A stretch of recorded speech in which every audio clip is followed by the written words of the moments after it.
What is that? Just welcome and whatever you want to do. Yeah, once you do it, Okay. I'll let you run. If you would, please come on in and have a seat, and we'll get started. We're going to be kind of tight on time because others have this room scheduled, so we want to try to be conscious of that, but we certainly want to get through our presentations and that sort of thing. So if you would, just come on in. And how about closing that back door back there, if somebody would.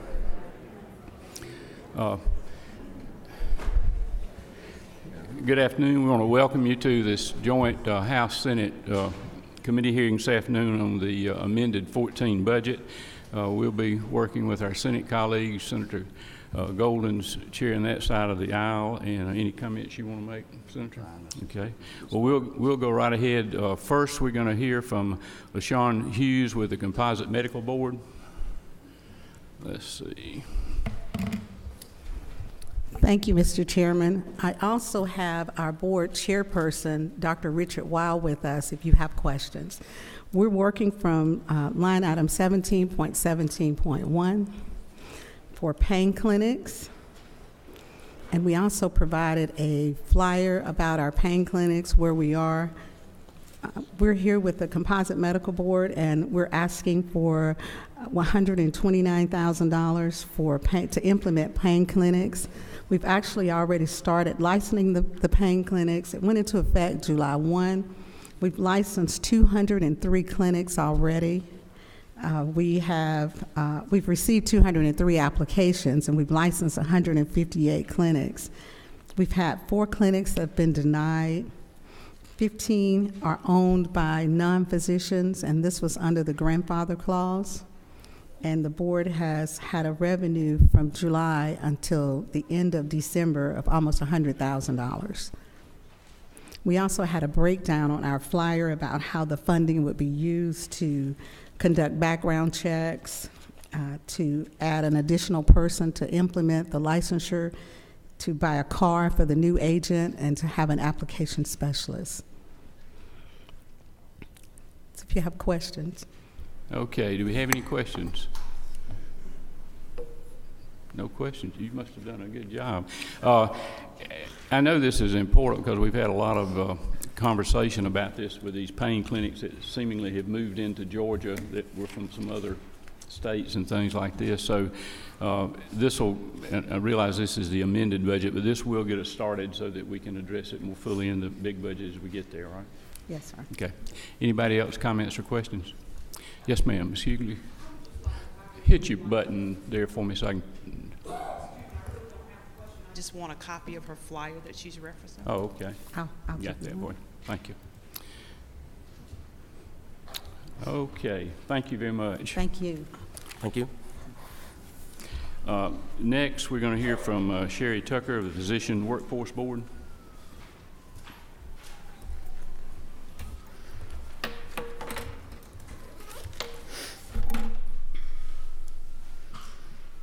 Thank you, Mr. Chairman. On the tracking sheet that you have, our budget starts at 17.11.1, which is our administration program.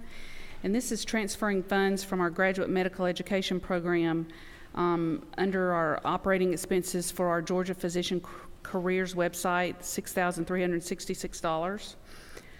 The next line, 17.12.1, is the graduate medical education budget, which shows the transfer of the funds, and also 17.12.2 shows that we're moving $20,000 into our loan repayment program.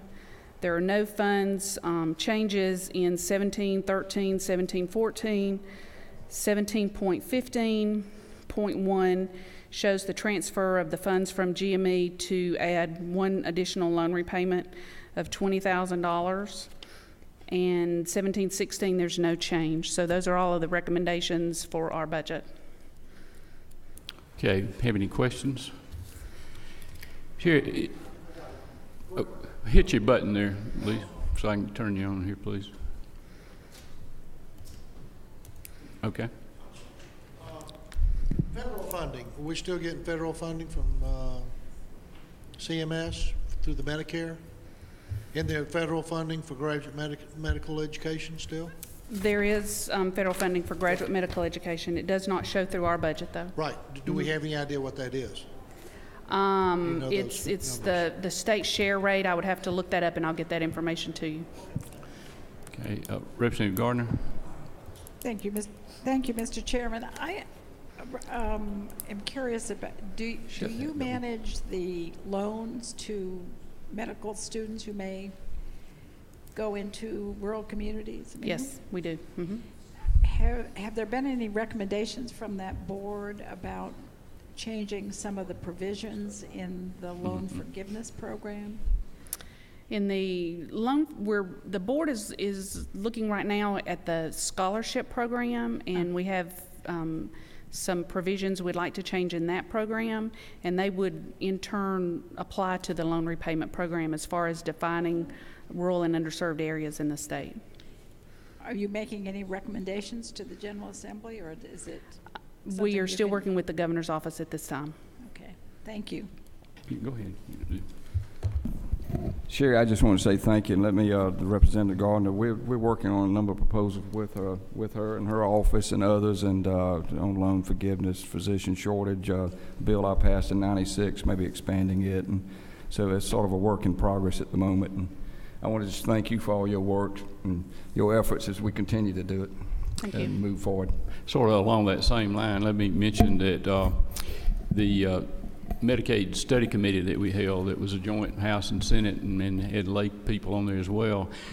Some of the issues that were raised at the meetings that we attended and concerns was a possible physician shortage.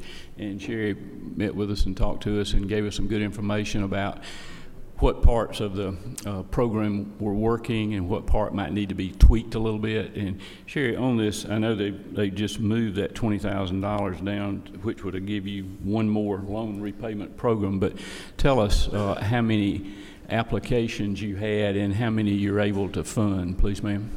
Okay, this year we've had a record number of applications. We've had 37 applications to be considered. They all qualify.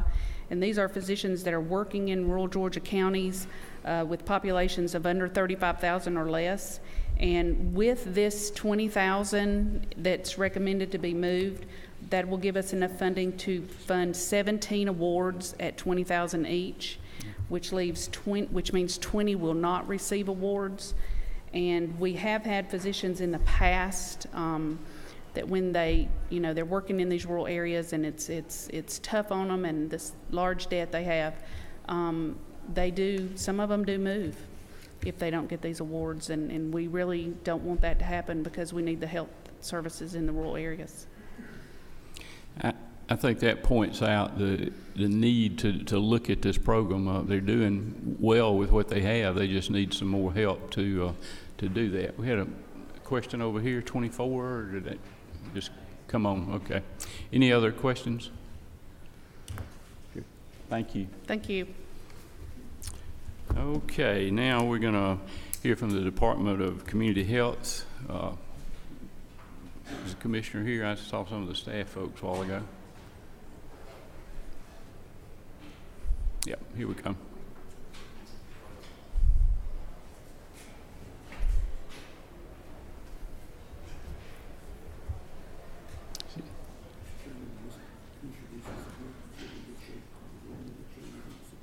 Can you do it, or you? Here. Yeah, go ahead. Go ahead and start.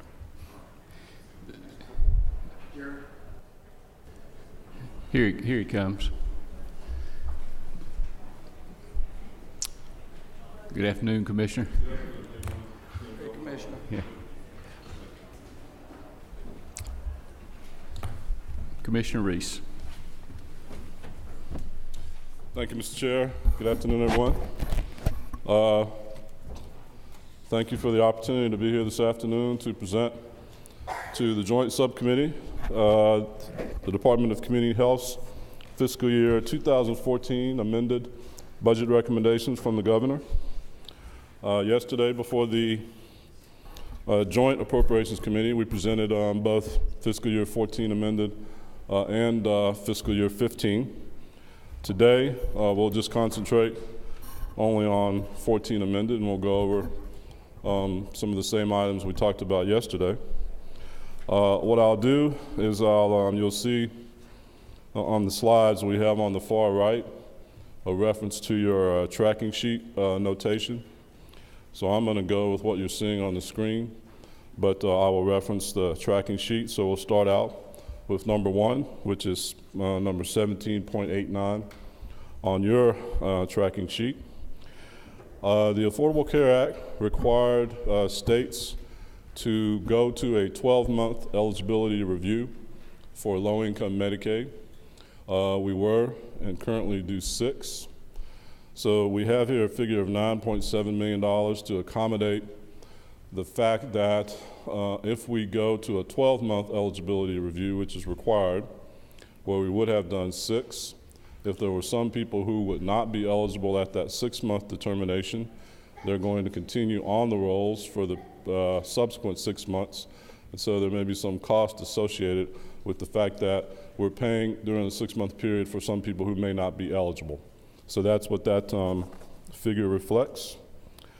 Number 2, the part of the Affordable Care Act provides for the period from January 1, 2013 to December 31st, 2014, there is a reimbursement rate increase for primary care physicians.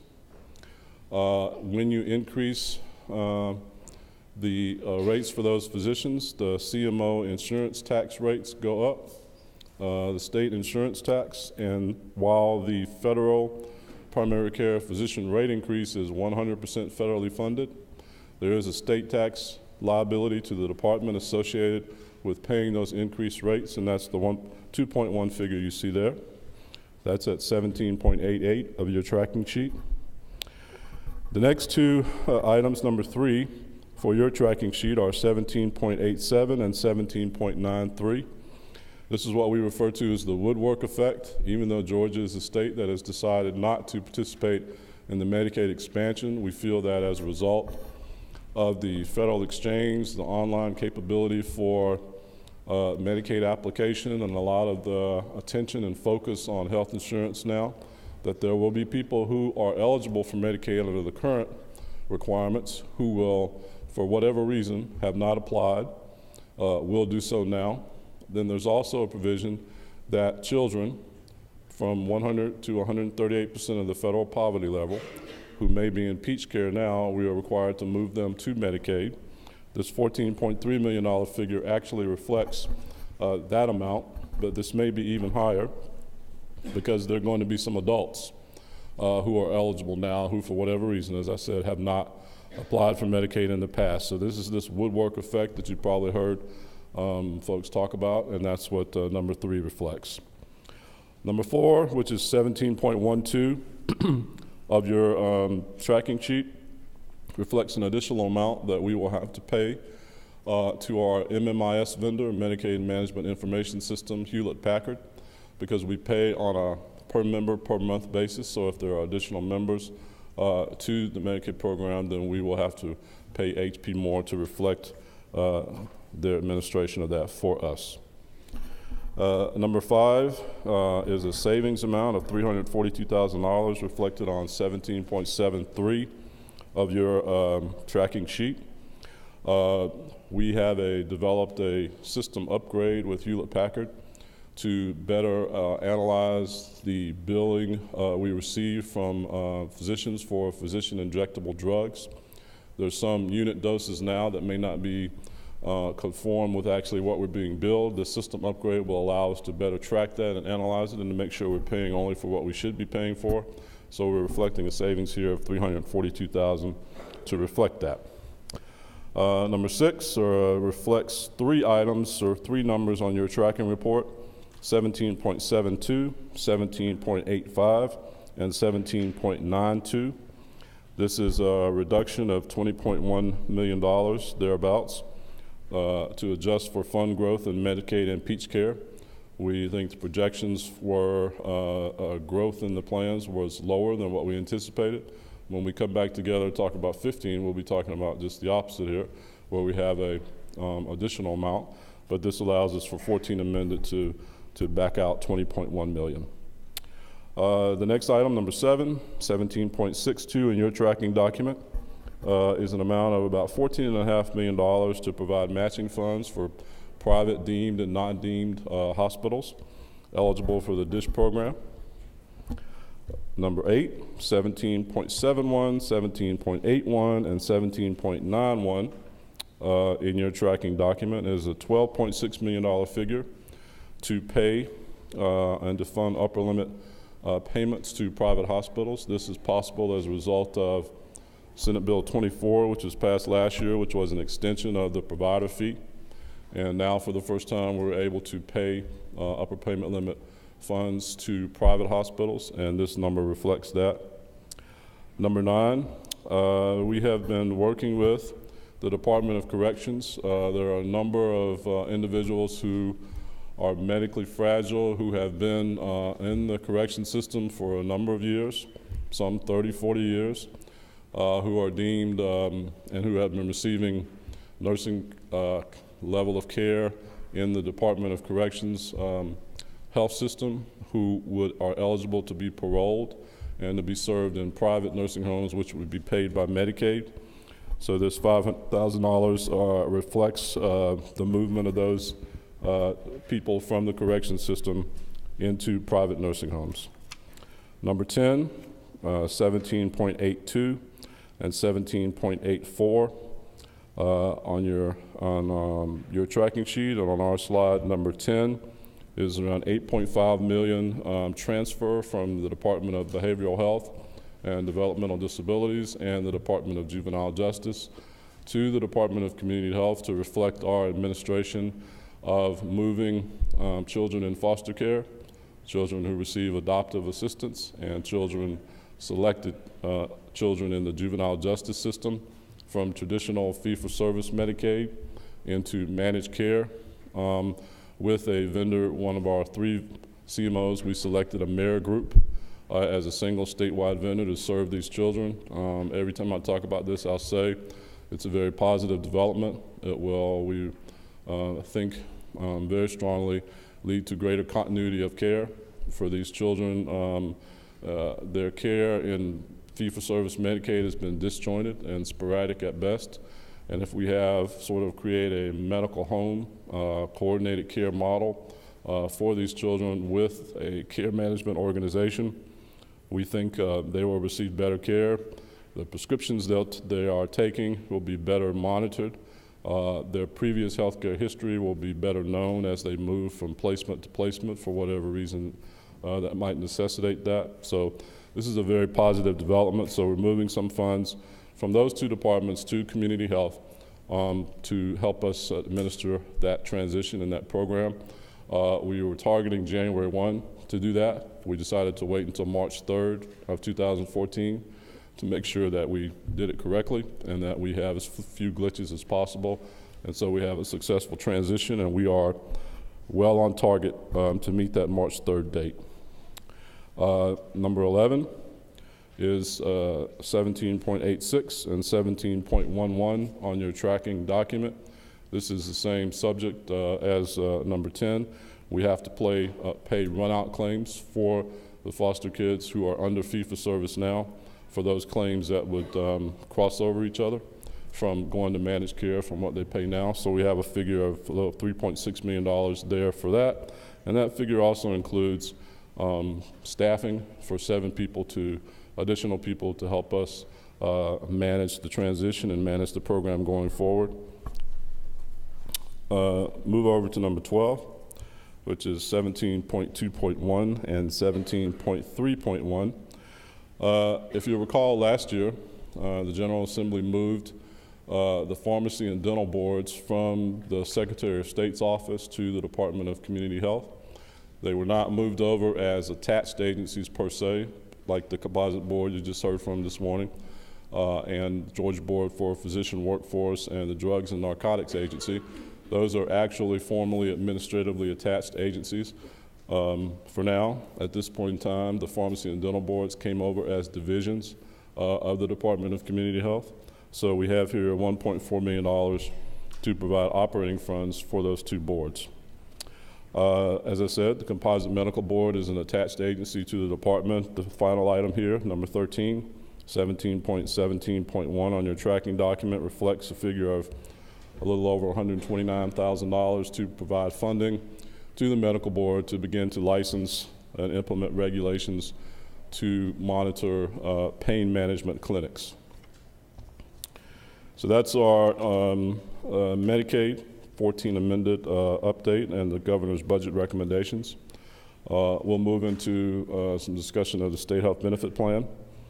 I apologize for the redundancy for those of you that were here yesterday and heard me talk about some of these things, but we'll go through it again. The state health benefit plan is a self-funded insurance plan that provides coverage to, at any particular time, between 635,000 and 670,000 state employees, retirees, and their dependents, school teachers, retirees, and dependents, and certain public school employees such as cafeteria workers, school aides, bus drivers, etc. The plan pays an average of more than $10 million a day in claims. We strive to offer high quality, efficient, and affordable health care insurance options to our members while trying to continue to operate in a fiscally sound manner. And I'll talk a little bit about the conflicts that arise in trying to do both of those things. Before I talk specifically about Plan Year 14, I'll say that probably 4 or 5 years ago, the plan was operating with about over $800 million surplus, but then the Great Recession hit and it was required for the General Assembly to use some of those funds to help balance the budget in other areas. So actually by fiscal year 12, the plan was operating at a deficit, and my predecessor, David Cook, did a tremendous job in working with the plan to change plan designs and to change options to get the plan on a better financial footing, and we are in a much better place today. Today we have a operating surplus for calendar year 13, but at the end of calendar year 13, the period for the vendors that were in place at the time had run, and we were required to seek new proposals to move forward beginning January 1, 2014.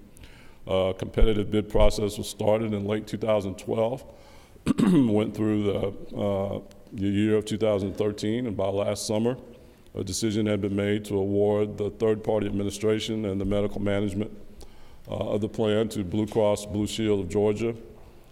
We split out the pharmacy benefit manager and awarded that to Express Scripts.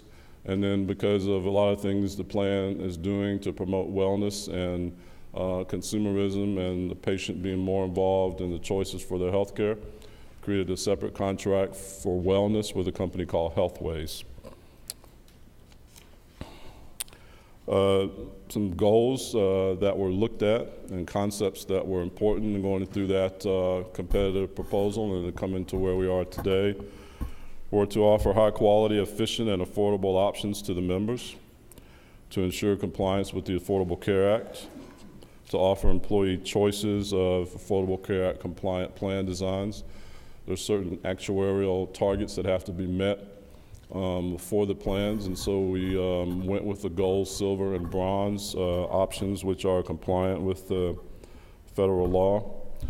We put an emphasis on health reimbursement accounts to incentivize people to use those dollars to make healthcare choices and to manage their own care, so to speak, and to sort of conform to the wellness strategies that we are trying to emphasize. The next point is very much related to that, to promote shared responsibility and consumerism, to allow employees to have greater consequences, whatever they may be, for their choices and how they manage their reimbursement account dollars.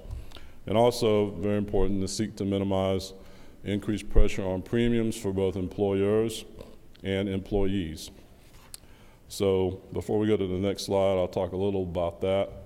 One of the things that is very different from this plan design and this year going forward for 2014 than in the past is that we have gone away from the copay system and we've concentrated on health reimbursement accounts. So we don't have this year a high deductible health savings plan. We don't have HMO option per se, but we have these health reimbursement accounts. Depending on which option you chose, you have money given to you for that. If you had money in such an account previously, it rolled over. It will roll over. But that is a big change. It's a big change to go from multiple vendors to one. Though the plan design was the same, the plan design is created by the Department of Community Health and its board and our staff. It is not created or designed by the vendors who will administer and who will be awarded or have been awarded a particular contract. So I want to make that clear. So you'll see greater cost sharing this year. Premiums may be lower. If you chose the bronze plan, which we'll talk about in a minute, your premiums would actually decrease, which would be the first time that would have happened in several years, but you would have higher deductibles and your out-of-pocket costs would be higher. So cost sharing is sort of the way that the industry is going throughout the country and throughout insurance plans of all types. But to the extent that it's new for Georgia and the state health benefit plan, it's something that we have to continue to educate about and to explain. We'll look at a pie chart which shows us what we thought our members would choose and what they actually did. We thought, because silver is sort of the middle of the road, your premiums might pretty much stay the same, but in looking at your cost sharing, your deductibles, sort of we thought that would be the plan more people would pick than others. The bronze is sort of a buy down, the goal is a buy up. You can think of the goal as somewhat of a Cadillac plan. But as you see, in actuality, more people chose the bronze than any other plan, and then the silver was 39%, and the gold was 19%. We wanted to end by showing you some actual dollar figures or financial figures for the plan, sort of what we call our SHBP walk down, which takes you through fiscal year 17. You'll see what we projected for the savings in that third line. Talks about procurement savings by going with Blue Cross and Blue Shield. You'll see some of the impacts the Affordable Care Act had on additional costs to the plan. Particularly draw your attention to the line third from the bottom, net surplus and deficit. You see that we have a surplus for 14 and 15, but beginning in 16, we're going to go back to deficit figures again. So we're going to have to talk about ways in which we can mitigate that going forward. And then you see our reserve fund balance, healthy now, healthy next year, but not so much fiscal year 17. So, Mr. Chair, that concludes our presentation. I'd be happy to try to answer any questions if I can. Good. Thank you, Commissioner. I suspect there are a few questions. First of all, Senator Williams, I think you had a question. Commissioner, we appreciate your longevity here and all the different agencies you've worked in and retirement and coming back, and you've done us a great job. Thank you. My question is about Peach Care and the Affordable Health Care Act moving the kids over to Medicaid. Yes, sir. Are those folks going to continue to pay a premium? No, and so that's a cost associated with that. So I think we'll get some.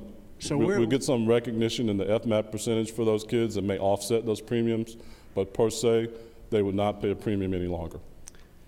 So what we're trying to say in charging a premium is that health care is not free. We've gone from that to it's just all free. Well, if they qualify in at that level. This is a requirement of the Affordable Care Act, and so we'll comply with it. Like I said, there is some recognition in the FMAP percentage that we're allowed to keep to account for those premiums. But if you look at it just in a straight A to B to C, you're correct.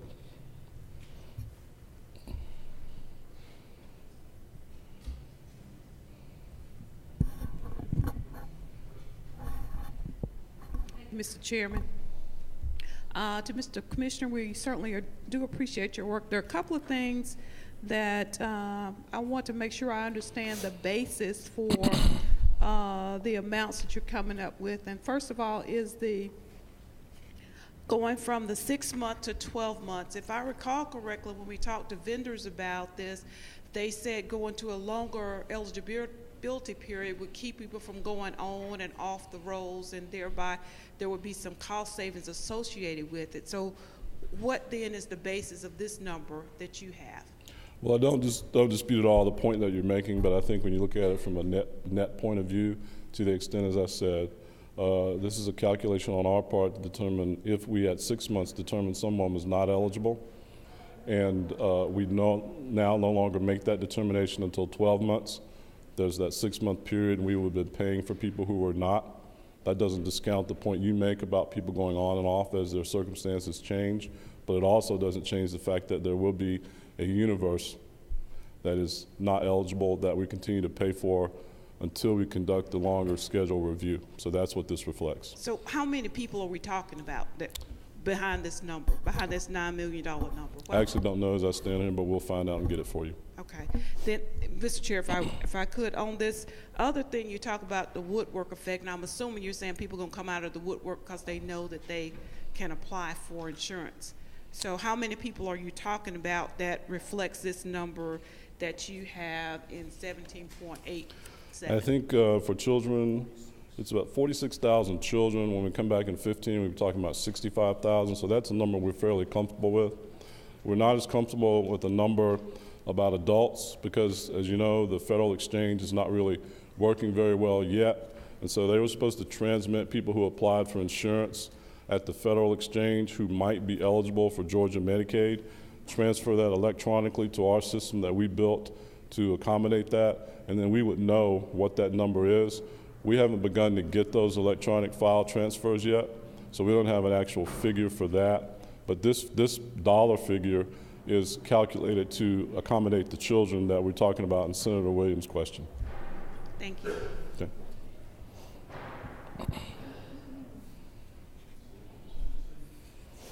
Thank you, Mr. Chairman. Commissioner, I think it was your number 10. You spoke about the CMOs, and you came back and just talked about AmeriGroup.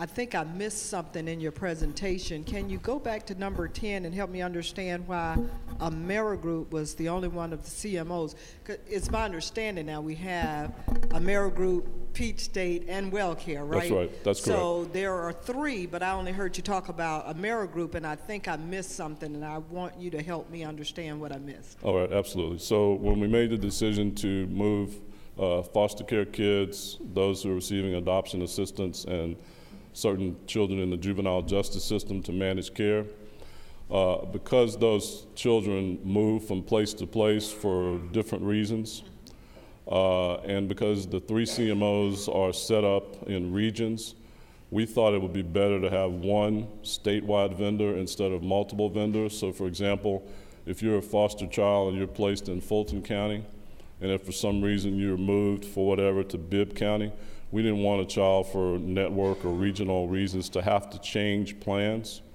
So we asked for proposals from all 3 CMOs to serve this group, so that we thought one of the criteria was that it will be a statewide network. So if you're in Valdosta, or you're in Rome, or you're in Savannah or Atlanta, you're going to be served by the same vendor with the same care coordination model. So it was a conscious decision on our part to only go with one, which is different than what we have done to low-income Medicaid with all 3, but we did that consciously because of the unique population. So in essence, if I may follow up, Mr. Chairman, that coordinated effort you spoke of, you found that AmeriGroup was better to do that for that population of children. That's right. All 3 submitted proposals. They were evaluated. Okay. Yes. But you found AmeriGroup right. was the choice. We chose them to go forward. Yes, ma'am. Okay, thank you. Yes, thank you. Thank you, Mr. Chair. Several years ago, I think it's really to our benefit that we have a commissioner who's also been the commissioner of DHS and understands how DFACS works, because I know there's a lot of important information that passes to your department. Yes. And I have looked a lot at the eligibility system, and I know that you got some federal grants to redevelop your eligibility system. So I'm curious about how that's going, how it's relating to the exchange, and I mean, it sounded like what you said a minute ago is that you really didn't have any numbers from the exchange Did I hear you correctly? Well, let me answer the first part first, and I'll come back to the actual numbers. Okay. I'd like to just kind of know what the numbers look like. Absolutely.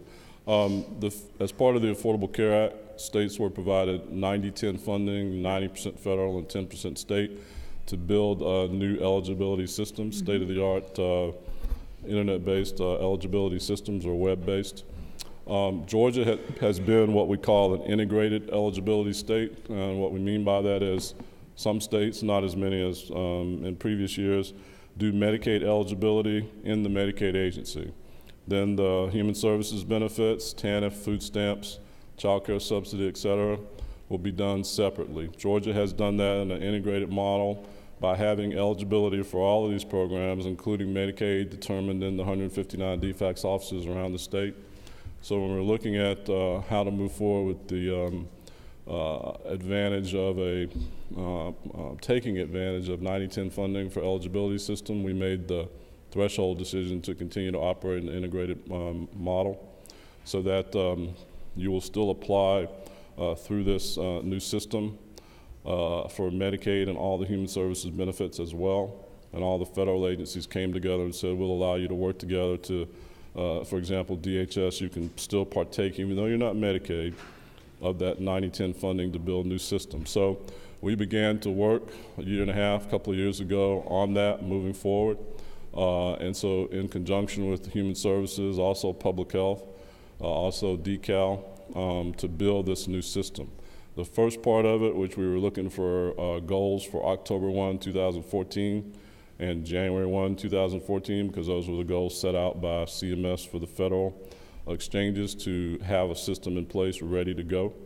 And quite frankly, we think we did our part and it worked pretty well. We tried to contract out for phase 1 for the Medicaid piece. We couldn't come to an agreement with the vendor, so we did it in-house. Phase 2, we have a proposal out now to move forward with that. That's going to concentrate on the TANF, the food stamps, the child care, to replace that old success system that DHS uses. That's all COBOL mainframe-based system. And then ultimately, right now, that 90-10 funding is supposed to expire December 31st, 2015.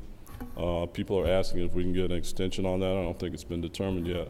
But our ultimate goal is to have WIC through Public Health on this new web-based system as well. So that was the goal, and we think that part's working very well. We had ours up and ready to receive applications from the federal marketplace begin testing on October 1 to begin actually implementing on January 1, but it's well documented what happened at that level.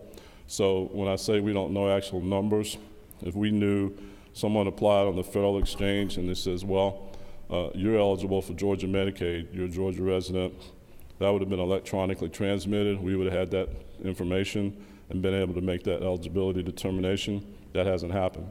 So what we've been getting is something that's called flat file, which is sort of a truncated version of that. Really can't really make a legitimate determination.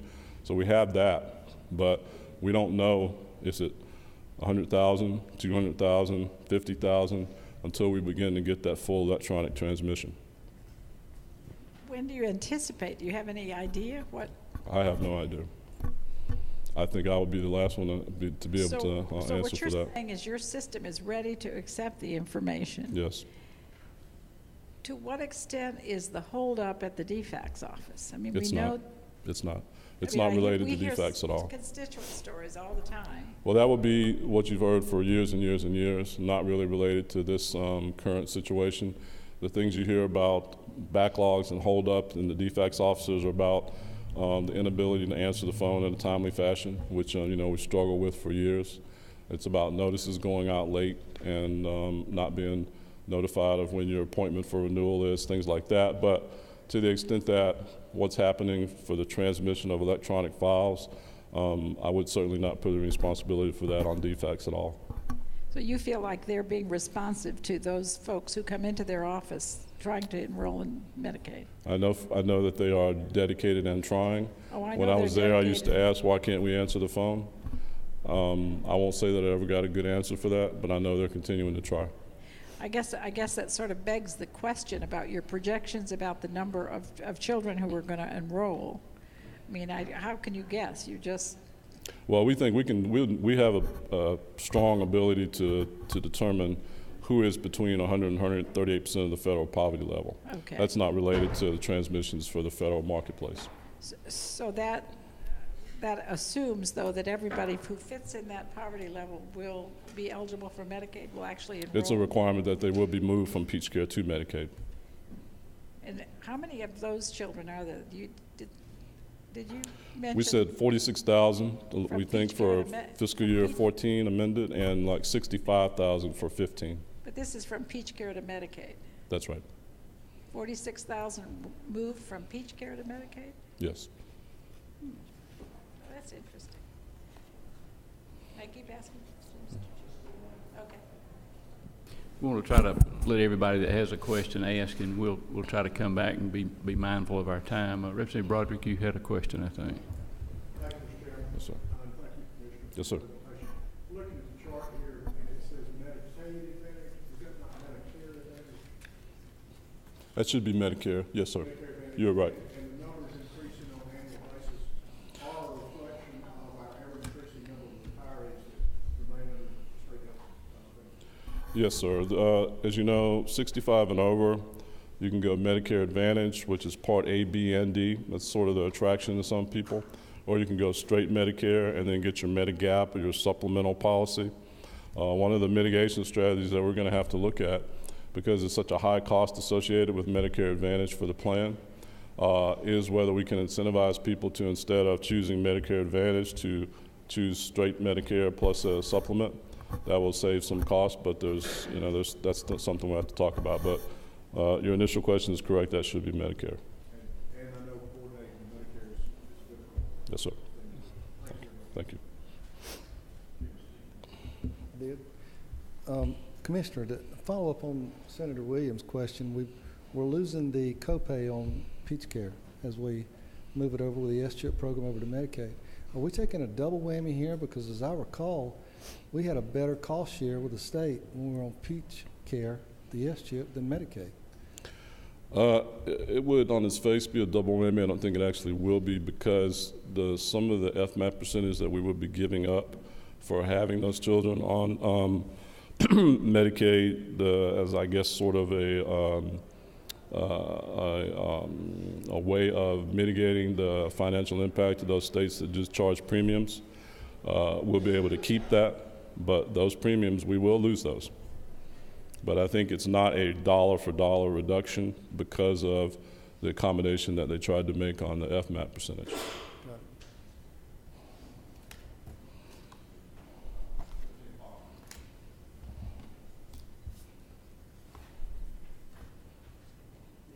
I'm sorry, I couldn't hear you, Chairman. Good afternoon, Mr. Commissioner. Good afternoon, sir. I'm new on the committee, so I've got a lot to learn. And sometime I want to address a lot of issues with you. I've not got my arms around why we keep putting more and more money into Medicaid after we've utilized the CMOs, and I know we've got more patients and more eligibility folks in those roles, but I also notice that we keep increasing the management fees to those CMOs. So that's an issue I want to take up later because of brevity of time here. But what I do want to address today is some questions I've heard from some of my colleagues that came about yesterday after they saw the $1.4 million in your budget for the dental boards and the pharmacy board. When we were passing this bill, we made it very clear that this was not going to be additional money to the state. Can you speak to that? Do you know about the financing of these boards and how that's occurred? I'm not an expert by any means, but I'll say that we know they take in more in license fees than what we have appropriated here for their operations. Okay. So I know there is a gap there, and the predominant portion of those licensure fees go back into the state treasury as opposed to going into their operating budget. So that's why the 1.4 is not at all a reflection of what they take in. Right. May I speak to that? 2012, 2013, we operate in 2-year cycles.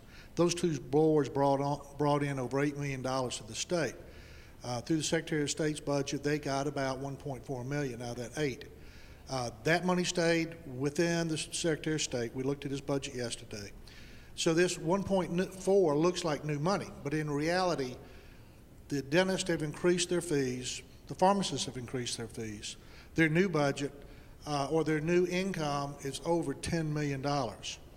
So I hope that people listening to this will realize that we're bringing in $2 million extra dollars and only taking 1.4 out of it and leaving the rest of the money in the Secretary of State's office. Now, everything goes into the general budget, but I want to make it very clear that this does not cost the state a penny. In fact, the state has more money today than they did yesterday. Also, as far as the new employees, we did not hire new employees for these boards. We brought 13 from Macon. Part of those folks are telecommunicating. So we did not hire any new employees for this state. We did not grow government. Thank you. Commissioner, years ago, no one checked eligibility for Medicaid. People just went and signed up for it, and we assumed that they were honest.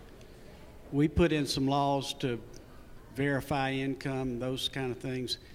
Is there anything in the Affordable Health Care Act that requires verification of income? Well, I don't think I wouldn't say there's something specifically. I think we already had that. If you recall, as you said, back in 2007, Georgia put in very stringent, more stringent than we had in the past, income verification provisions and also citizenship. So if you look at a graph of Georgia Medicaid membership, you'll see a great dip in 2007 and 2008 for that reason, because a lot of people were taken off the rolls. Was there anything in the Affordable Health Care Act that prevents us from continuing to use those laws? No, sir, not to my knowledge. No, if I'm I have wrong, one but- more question. If we were to expand Medicaid, and I guess the proposal is go to 400% of poverty level? I'm sorry? What's the proposal, to go to 400% of poverty level in an expansion? I think it's 138. That's what it is now, isn't it? No, sir. So where are we expanding to if the governor was to decide that we were going to expand Medicaid? To what? Up to that 138 for childless adults. Yeah, and adults. Is there any of those folks, would we be collecting premiums, or would the government be collecting premiums if we expanded the numbers? No, not to my knowledge. So all of Medicaid is virtually free? Well, the proposal for those states that decided to expand was that would be paid for 100% for the first 3 years and 90% after. I'm trying to ask, are there any premiums involved with that? Not to my knowledge, no, sir.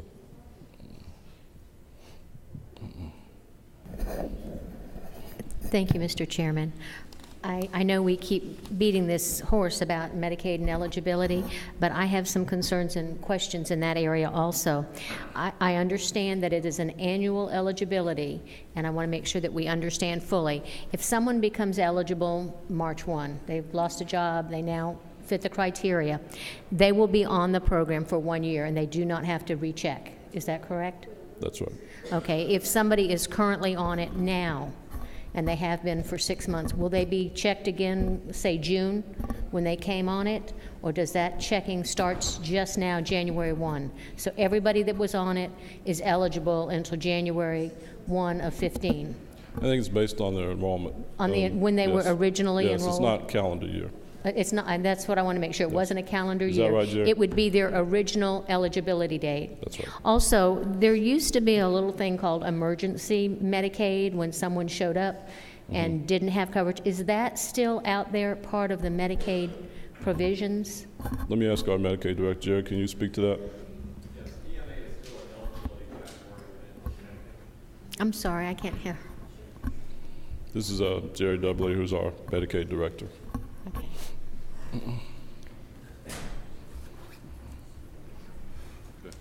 Yes, ma'am. The emergency Medicaid assistance is still an active category. So individuals who present an emergent situation, immediate health crisis, can become eligible. Okay, does that mean those folks will also be on for 1 year? No, it does not. It's just for that one incident? It's for that one treatment of that emergent, immediate health care need. Okay, but it does not automatically make them eligible for the 1 year? It does not. Thank you. Thank you, Mr. Chairman.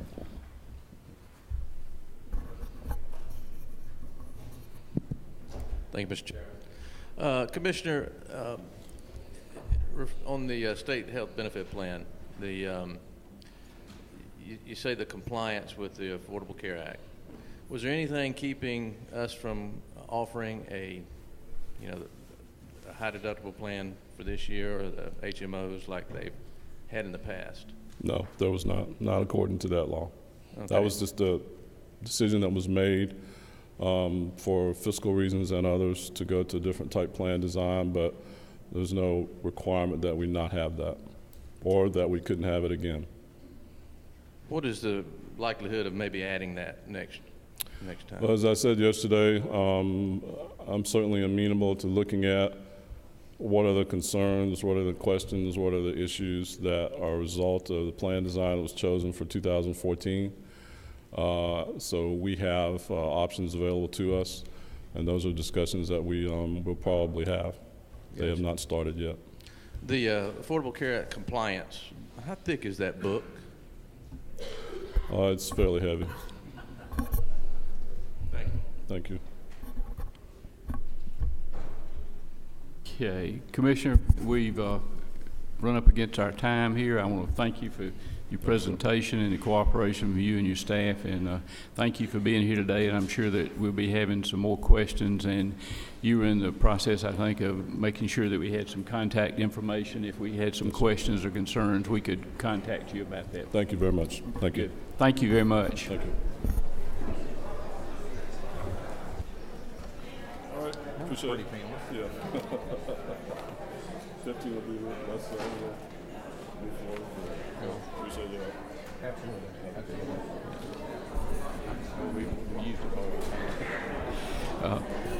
We have one more department that we're going to hear from as soon as we settle down just a bit, public health.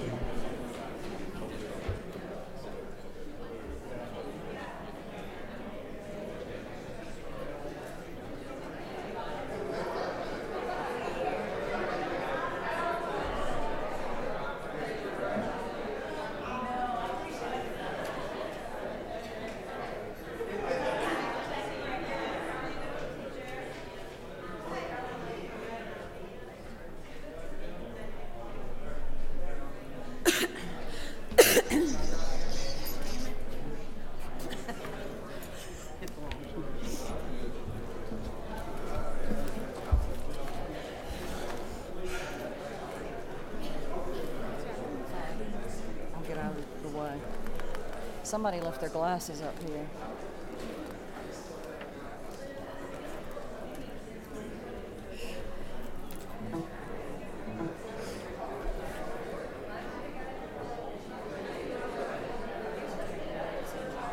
Yes, ma'am. I got it. But even a note taker with me because I can't sometimes read my own notes. I'm fine.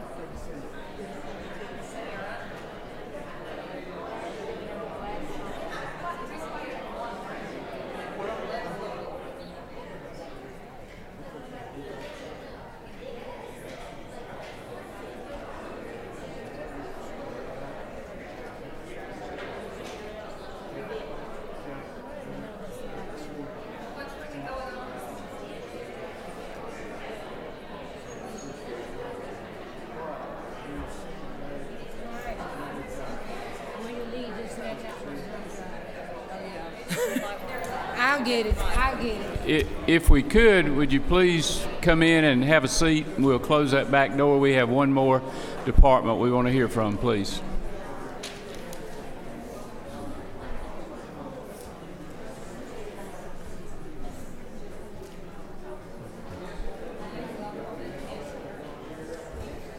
You want to say anything?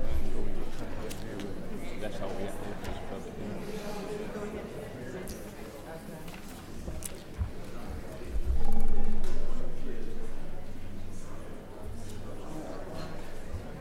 Make her go sit down and get on to it. Actually, we've done this in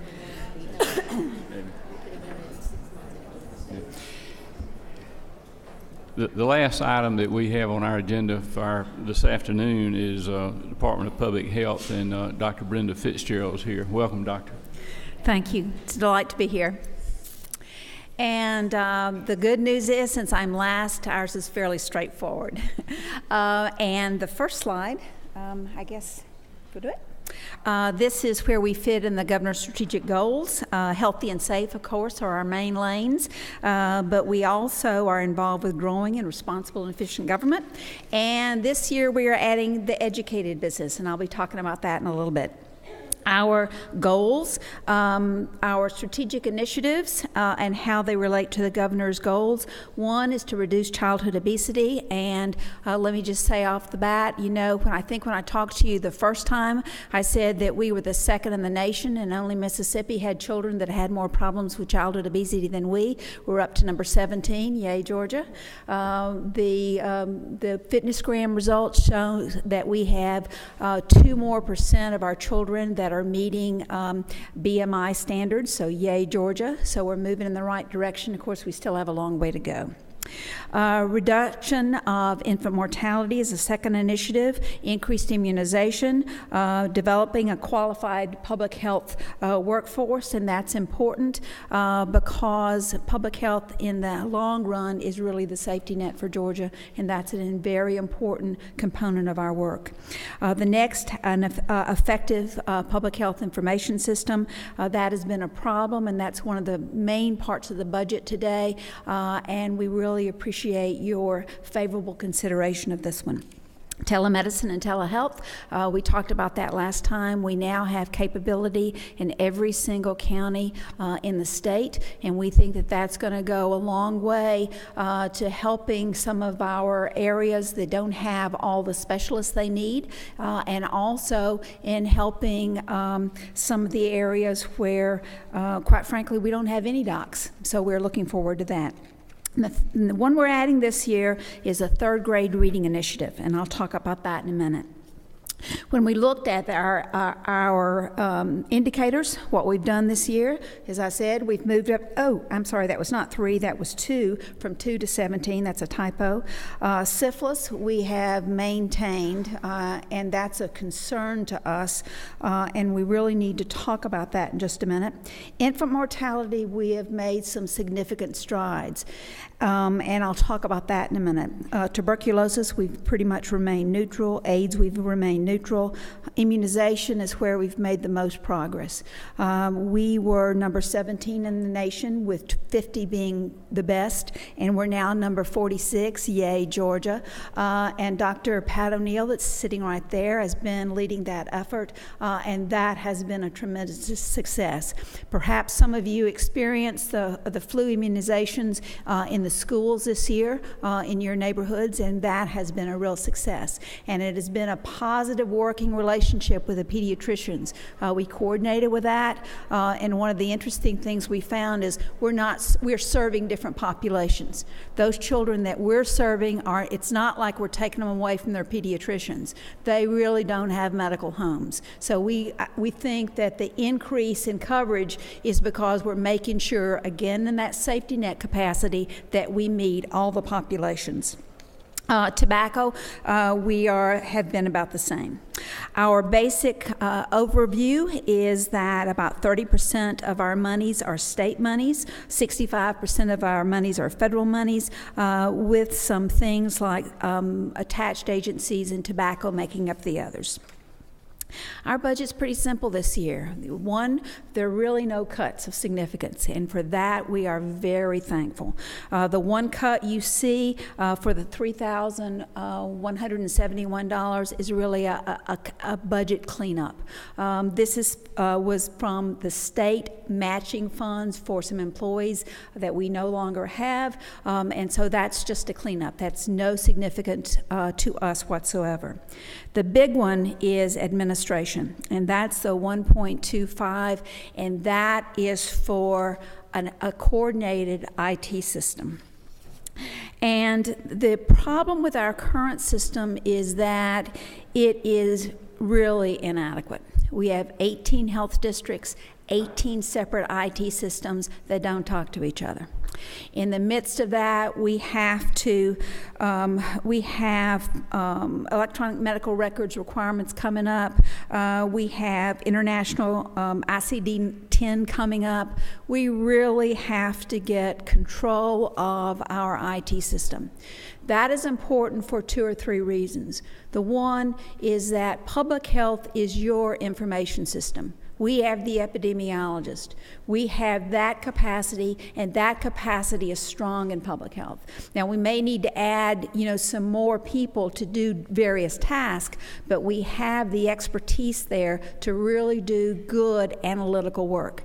And analytical work you need so that you can prepare for solving problems, so that you know, for example, the exact incidence of Alzheimer's. So you know, for example, the exact impact that's going to take on our planning in the state. And public health that's really our main mission. We protect lives, and the number one way we do it is by data analysis. So it is very important that we get an IT system that is up to date and can join all this information that we have. We have this year, we are completing our vital records update. There were some bond monies issued, and the death record is in place, and the birth record had the pilot program. We got feedback from the hospitals. The changes are being made now, and that will be rolled out probably in March, sometime this spring, when we complete the changes that were needed.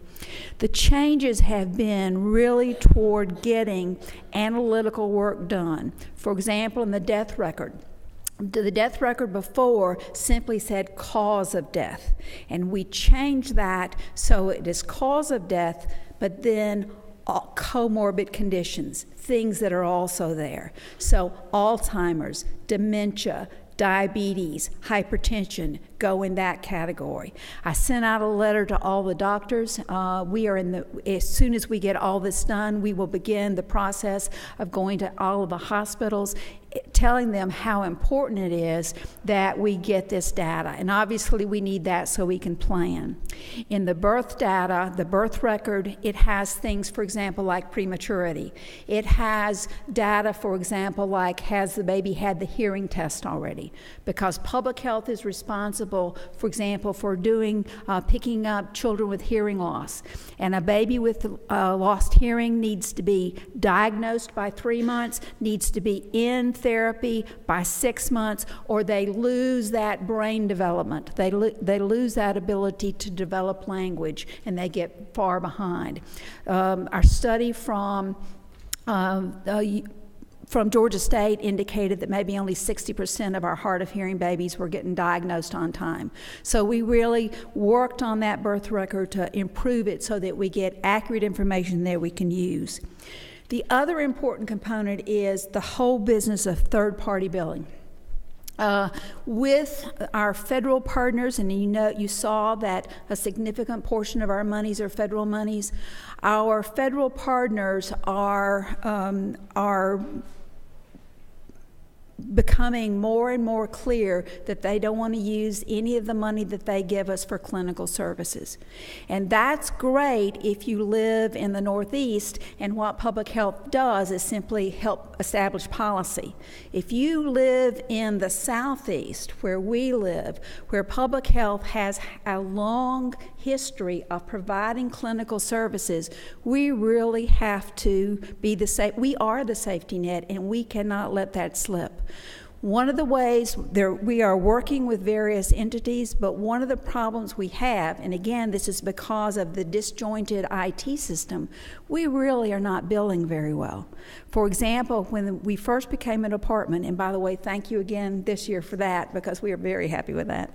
When we first became a department, for example, the laboratory didn't even have a Medicaid number. They weren't billing at all. So we have not done a good job, but part of the problem is we do not have the IT system that we need to do clinical building.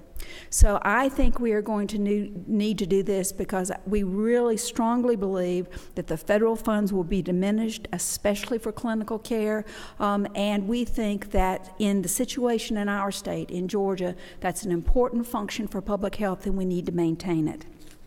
So that 1.2 something million dollars, we really hope that you will consider that favorably, and we would greatly appreciate it, and it is greatly needed. Now, for what we are doing with the money you have given us. First of all, the obesity project is going very, very well. This is Georgia's SHAPE, and as I told you, we have improved our status.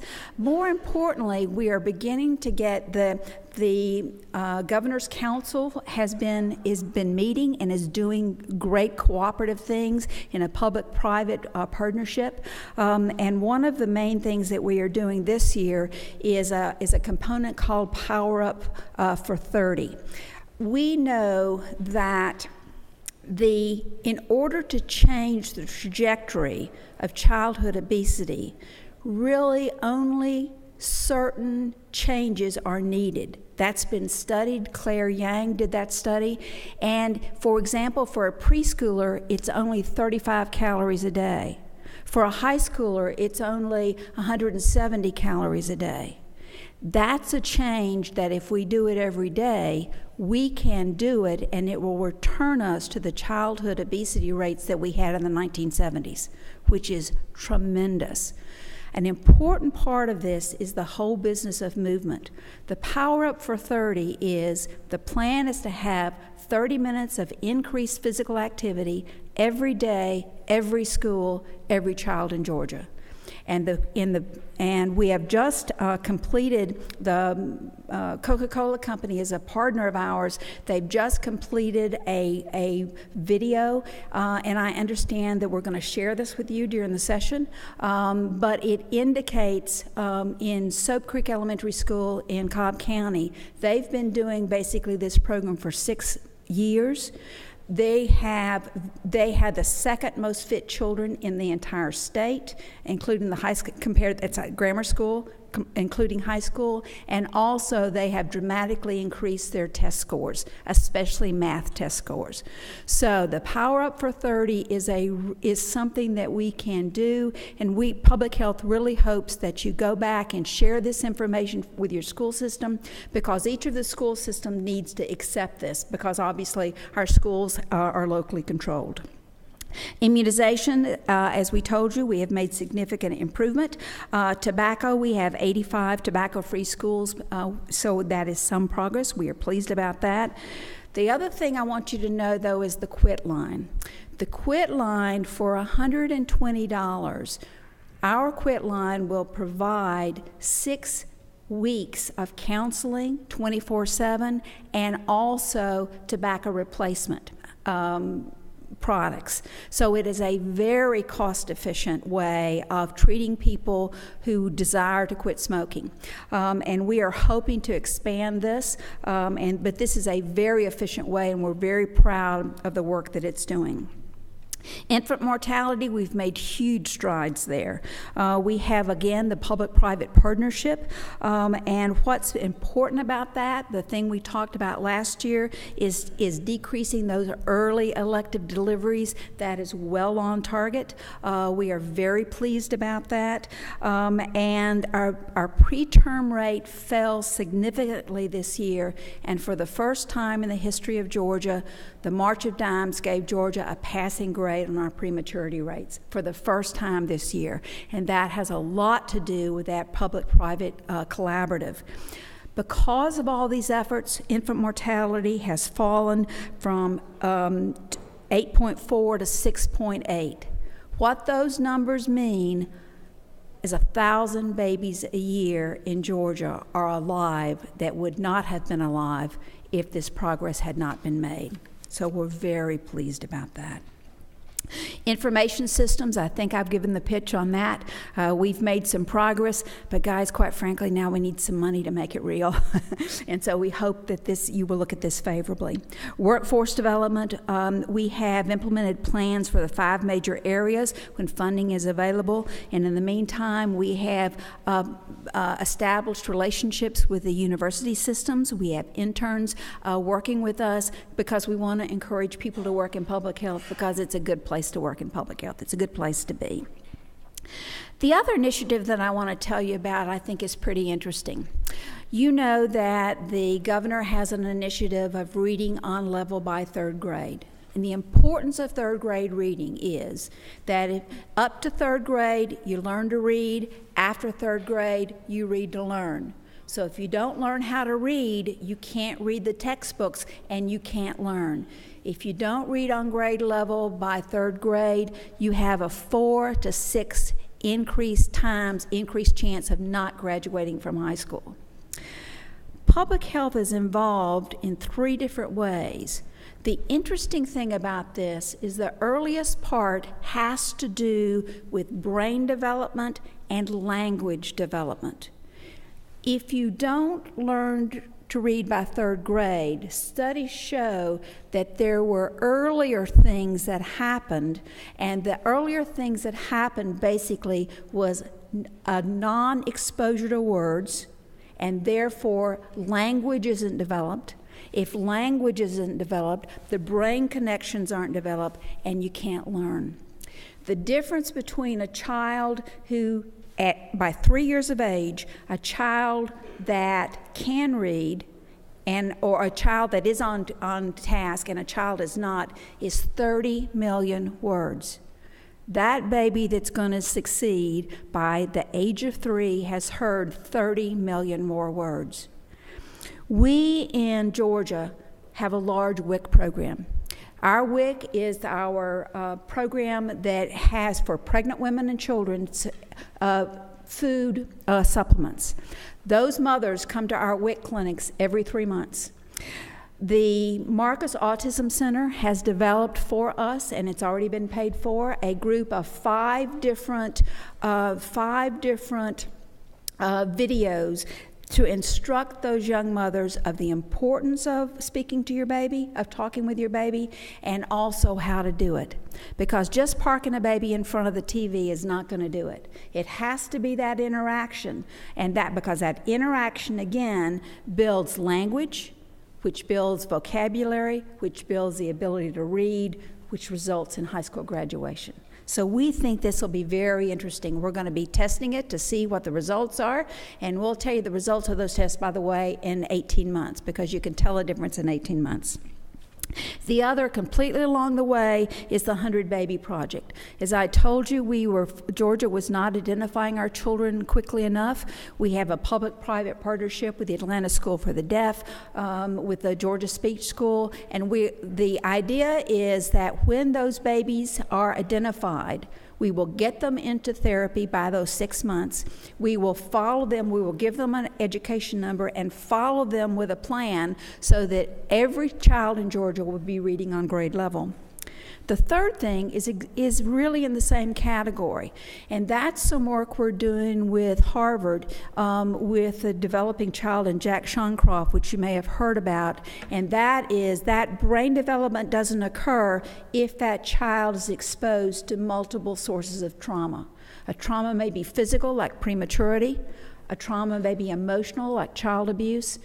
And so we are working with the various agencies throughout the state this year so that every child that comes in contact with one of the state agencies will be educated about the complex trauma, and we will be aware as a state, so we will try to ameliorate those problems, because if those babies don't get that brain development, they don't learn to read, they don't graduate from high school, and their health business, their economic future, all of it is really dependent on that. So we're pretty excited about that, and I hope that I would love to answer questions, but I can tell you that I hope you are pleased with what we're doing with your money. I know that we are really having a good time in public health. Thank you, Doctor. Representative Hawkins, you have a question? You know, we have quite a number of dentists working in public health, and they do a great job along with the hygienist, not only giving instructions, but actually providing treatment for children around the state of Georgia. But it's been 3 years since we've had a state director, a dental state director. Do you have any plans to move to appoint one, or where are we on that? And I know it was a matter of money, sir, is what it was. See the light at the end of the tunnel for somebody to. Well, the economy's getting better, so. Yeah, we are. And also, we are, one of the things that I think is pretty interesting with telehealth is we have teledentistry. And what we do is we use those as the screening arm. Those nurses go into the schools and screen those children, and then we refer them to a variety of dentists around the state. But yes, sir, we'd love a dentist. For the dental health care around the state, is there any coordination, and who, if there is, who's doing that? Yes, we do have some coordination. Yeah, we have some policy guidance. We, Dr. Taylor Green is a dentist who is on our board, and we've had meetings with the Georgia Dental Association, and we are hoping to get. I mean, what we really need is some more money, but we're doing as best we can, quite frankly, with what we have. Sorry. Yeah. Representative Hughley, did you have a question? Thank you, Mr. Chairman. Let me first say congratulations to you on your impressive results. I just want a little bit of clarification on your Talk With Me Baby. Once you give the mother the video or whatever, then what happens? All right. The video is actually going to, there are a series of 5 videos, and they're going to be, you know, like when you go to the doctor's office, there's all that information that they play over and over and over again. We're not doing that in WIC clinics, but we're going to start doing that in WIC clinics. So those will be running in WIC clinics, and our nutritionist will meet with our clients every 3 months. So our nutritionists are going to present the information to the young mothers, and then we're going to have those videos running continuously so that mothers are educated, for one, how important it is to talk to your baby, and two, how even for those mothers who don't read, it will still be effective, because what you're doing is you're doing brain development and language development. I guess my concern was when they come back the next 3 months, is there any feedback in terms of whether or not they're actually doing it? The feedback, unfortunately, I mean, we have 2 ways we're going to be measuring that. I'm sorry, I missed your question. 2 ways we're going to be measuring that. One, we're going to be asking the mothers. We have a Luke Fedorovitz. I'm sorry. I think I mangled his name. Luke is our PhD science officer, and he's in charge of following that. There'll be 2 ways to evaluate. One is a questionnaire for the mothers, and actually the time lapse between when we measure the 2 will be about 18 months, because 18 months is the earliest time that you can measure the amount of words that a baby recognizes. So we will start with the mothers. We will measure, given questionnaire to the mothers to see how much they're talking to their baby.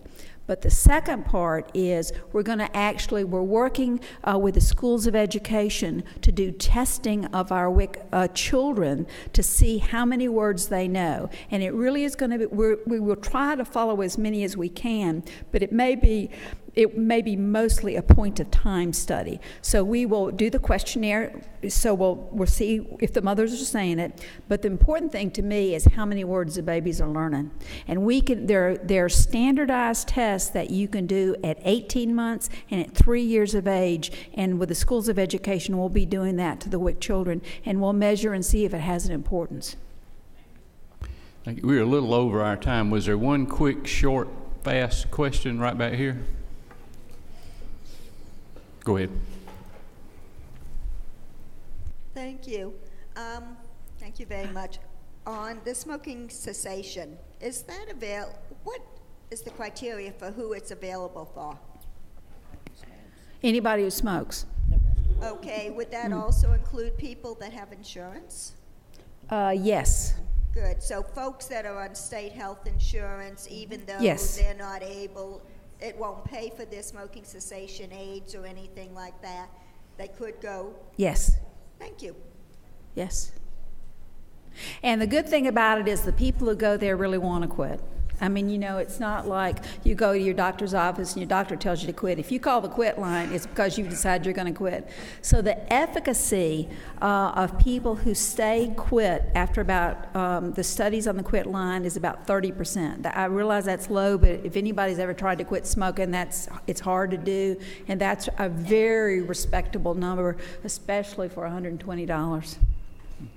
Dr. Fitzgerald, thank you for your presentation today, and thank you for the good job you and your department are doing over there. Thank you, sir. Thank you. This concludes our hearing today, and we'll see you later.